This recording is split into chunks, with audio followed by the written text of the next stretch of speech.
यह कहानी है भारत के उस कालखंड का जब भारत में धर्म का पतन हो रहा था और अधर्म अपनी चरम को छू रही थी। देश के चारों तरफ जबरदस्त अत्याचार, व्यभिचार और अनाचारियों का भय तीव्र गति से फैल रहा था। वैदिक से अवैदिक बन चुके विभिन्न मत, पंथ, संप्रदायों ने अपने अपने दर्शन और विचारधारा को मान्यता दिलाने के लिए वेदों की निंदा, विरोध और खंडन का मार्ग अपना रहे थे। इनमें हमारे अपने ऐसे लोग भी थे जिनके कंधों पर धर्म का प्रचार एवं धर्म की रक्षा का दायित्व था।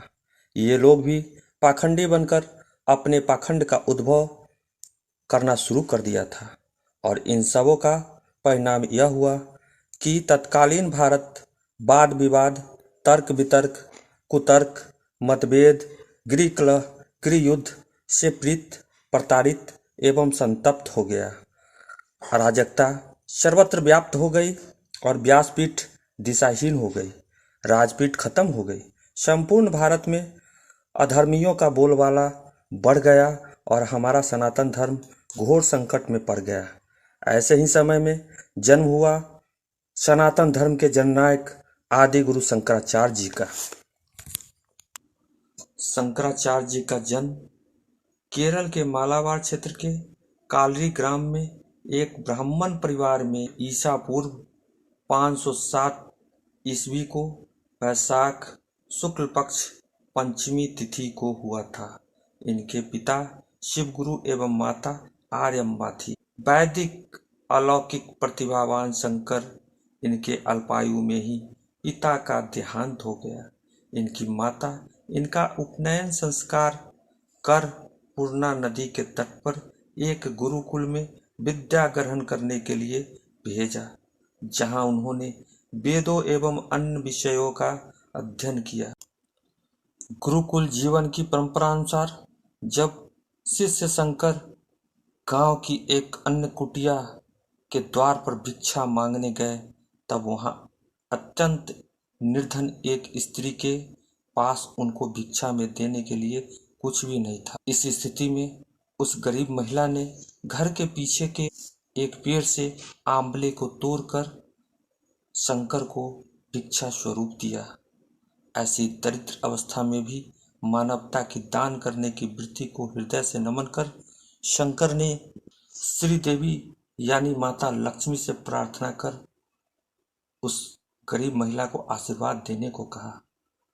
माता लक्ष्मी को प्रसन्न करने के लिए शंकर द्वारा गाई गई वह स्तुति कनकधारा स्तोत्र आज भी काफी प्रचलित है। संन्यास के पश्चात जब शंकर 7 वर्ष की आयु के थे, जिस उम्र में बच्चे माँ के आंचल में पलते हैं, बढ़ते हैं, तब शंकर ने माँ से आज्ञा लेकर सिर्फ 8 साल की आयु में गुरु की खोज के लिए निरंतर निकल पड़े। कालरी से श्रृंगेरी, फिर गोकर्ण होते हुए ओंकारेश्वर पहुंचे, जहां पर नर्मदा नदी के तट पर एक गुफा में समाधि में लीन गुरु गोविंदपाद के दर्शन हुए।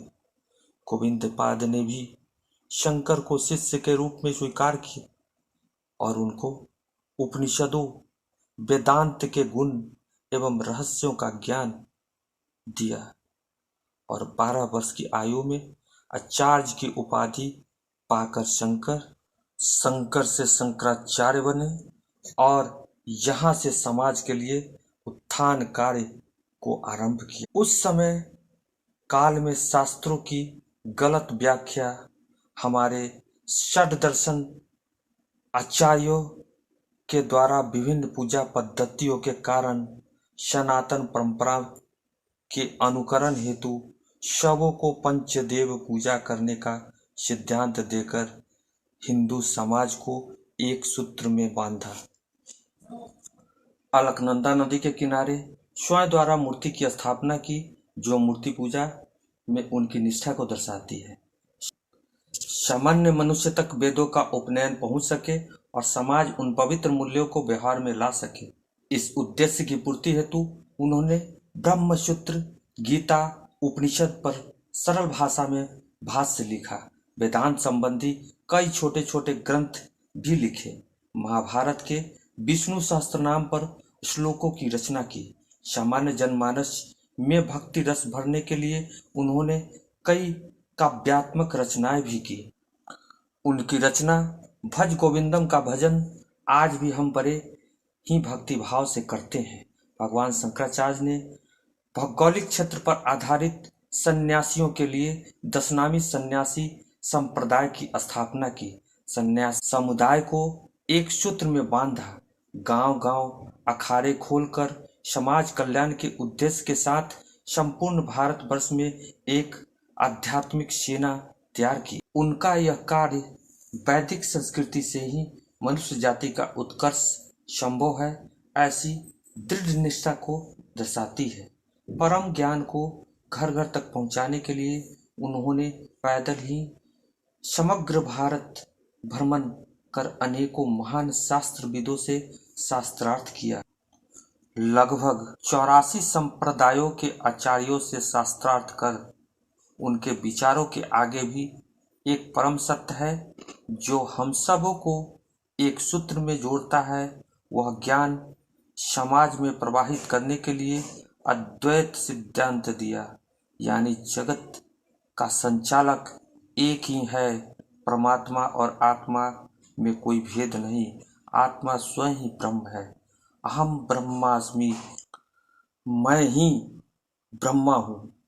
तत्त्वमसि, तुम ही ब्रह्मा हो। आयाम आत्मा ब्रह्मा, यह आत्मा ही ब्रह्मा है। इन बृहदारण्यकोपनिषद तथा छंदोग्योपनिषद वाक्यों के द्वारा इस जीवात्मा को निराकार ब्रह्मा से अभिन्न स्थापित करने का प्रयत्न शंकराचार्य जी ने किया। ब्रह्मा को जगत के उत्पत्ति, स्थिति तथा प्रलय का निमित्त कारण बताए। ब्रह्मा सत्य, नित्य, चैतन्य स्वरूप तथा आनंद स्वरूप है। ब्रह्मा ही सत्य है, जगत मिथ्या है। जीव और ब्रह्मा अलग नहीं है। इसके साथ साथ वेदों में लिखे ज्ञान को एकमात्र ईश्वर को संबोधित समझा और उनका प्रचार तथा वार्ता पूरे भारतवर्ष में की। जिनके घर का तोता भी श्लोक पठन कर सकता था, ऐसे उस समय के काल के महान न्यायिक शास्त्रविद मंडन मिश्रा के साथ उन्होंने 3 महीने से भी ज़्यादा समय तक शास्त्रार्थ किया। और उस शास्त्रार्थ के निर्णायक की भूमिका मंडन मिश्रा की पत्नी, जो एक महान विदूषिका थी, उन्होंने किया। इस शास्त्रार्थ में मंडन मिश्रा पराजित हुए। पराजय के बाद मंडन मिश्रा संन्यास ग्रहण कर शंकराचार्य के शिष्य बन गए, जो आचार्य सुरेश्वर के नाम से प्रचलित हुए, जो बाद में श्रृंगेरी मठ के प्रधान आचार्य बने। हिंदू धर्म के संरक्षण के लिए महत्वपूर्ण कश्मीर के शारदा निलयजा विख्यात सर्वत्र पीठ से बौद्ध, जैन, योग, न्याय, वैशेषिक आदि दर्शन के कई न्यायाधिपति से शास्त्रार्थ कर माँ शारदा के आशीर्वाद से शंकराचार्य दिग्विजय रहे। भगवान शंकराचार्य शास्त्रार्थ के विद्या में पूर्ण रूप से पारंगत, सिद्धस्थ, कौशल संपन्न, प्रवीण और दक्ष थे। वे जितनों से शास्त्रार्थ किया, वे सब उनके शिष्य बन गए। भगवान शंकराचार्य जानते थे कि उनके न रहने के बाद दिक्कतें होंगी, इसलिए उन्होंने दशनामी संन्यास परंपरा का स्थापना की।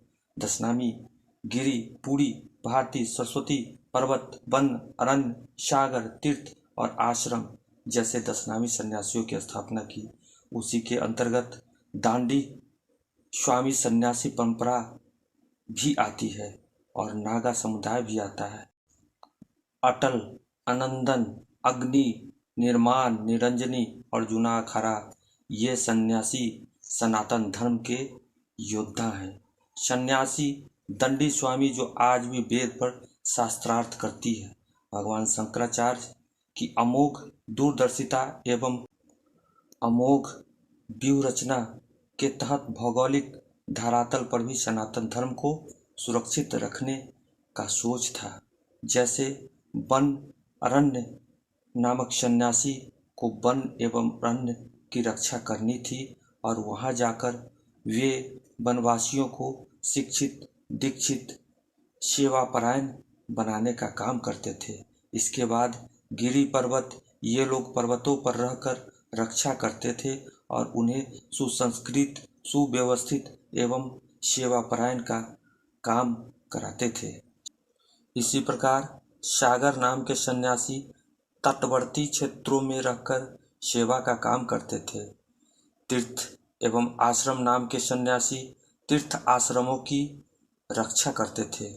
पुरी नामक सन्यासी सप्तपुरी की रक्षा करते थे एवं 12 ज्योतिर्लिंग, ये सब पुरियां हैं और उनकी रक्षा करते थे।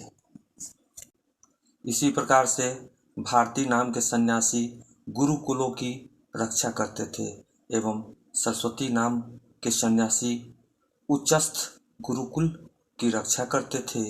शंकराचार्य जानते थे कि उनके जाने के बाद भी भारत पर शास्त्रीय युद्ध, वैचारिक युद्ध और सांस्कृतिक युद्ध थोपे जाएंगे। इसलिए भगवान शंकराचार्य ने 4 वेदों की रक्षा के लिए भारत की 4 दिशाओं में 4 अमनयन पीठों की स्थापना भी की। शंकराचार्य ने उत्तर दिशा में ज्योतिर्मठ की स्थापना की, जिस अथर्ववेद की रक्षा करने का काम दिया।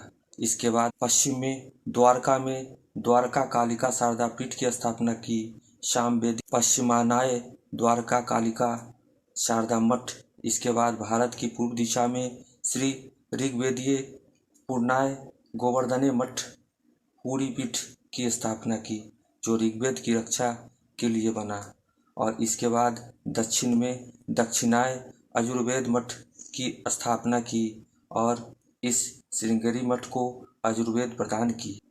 उपरोक्त सारे मठों के समस्त प्रकार के तीर्थों के आराध्य देव, अधिष्ठात्री देवी, गोत्र, भेद, संप्रदाय और सन्यासी ब्रह्मचारियों का निर्धारण भी किया और इन 4 आमनायत पीठों दशनामी संन्यास परंपरा के नाम कर दिया, क्योंकि दशनाम सन्यासी परंपरा के माध्यम से ही आध्यात्मिक सेना खड़ा किया था शंकराचार्य जी ने, जो वर्षों से सनातन धर्म के लिए सतत, नित्य, निरंतर, अनवरत रूप से कटिबद्ध रह सके। सनातन धर्म के समस्त मान बिंदुओं की रक्षा करने के लिए जगत गुरु उपाधि केवल भगवान श्री कृष्ण को ही प्राप्त थी। इसके बाद यह उपाधि चारों मठों के पीठाधीश्वरों को मिली, जो स्वयं में एक गौरव का विषय है। धर्म का यह सर्वश्रेष्ठ आसन, जिसमें वेदों की वाणी एवं ज्ञान का सत्य स्वरूप प्रकट होता है, ये दिव्य पीठ ही आदि शंकराचार्य जी के द्वारा बनाया गया 4 मठों को सुशोभित करते हैं। इस प्रकार से 2500 वर्ष पूर्व से वर्तमान तक सतत, नित्य, निरंतर, अनवरत रूप से सनातन धर्म के समस्त मान बिंदुओं की रक्षा करने का श्रेय अगर किसी को जाता है तो वे है आदि गुरु शंकराचार्य एवं उनके अद्वैत वेदांत सिद्धांत के सूत्र को जाता है। अगर शंकराचार्य परंपरा हमारे देश में न होती, ऐसे विलक्षण भगवान शंकराचार्य न होते, विगत 2500 वर्षों में भारत की क्या दशा होती, इसे हम समझ सकते हैं। 17 बार भारत पर आक्रमण झेल कर भी आज भारत अस्थायी खड़ी है। इतिहास में हम देखते हैं कि बहुत सी ऐसी सभ्यताएं नष्ट, भ्रष्ट, समाप्त एवं चूर चूर हो गई, पर सनातन धर्म आज भी हिमालय की तरह अडिग है और रहेगा। इस प्रकार से इस प्रस्तुति के अंत में आदि गुरु शंकराचार्य जो सनातन धर्म एवं संस्कृति की रक्षा हेतु समाज को निरंतर अनेक वर्षों तक धार्मिक, नैतिक, वैचारिक और राजनीतिक संकट जैसी विषम परिस्थितियों में भी मार्गदर्शन करता आ रहा है। यह कैसी अद्भुत दूरदर्शिता थी उनकी। भगवान शंकराचार्य अपना जीवन कार्य समाप्त कर सिर्फ 32 वर्ष की आयु में समाधि में लीन हुए। इतना सब कुछ मात्र 32 वर्ष में समाज के लिए आज भी मार्गदर्शक, वैचारिक, सांस्कृतिक और आध्यात्मिक उत्थान के धरोहर एक ज्वलंत कर्मयोगी सन्यासी जगत गुरु शंकराचार्य को हमारा अनंत अनंत नमन।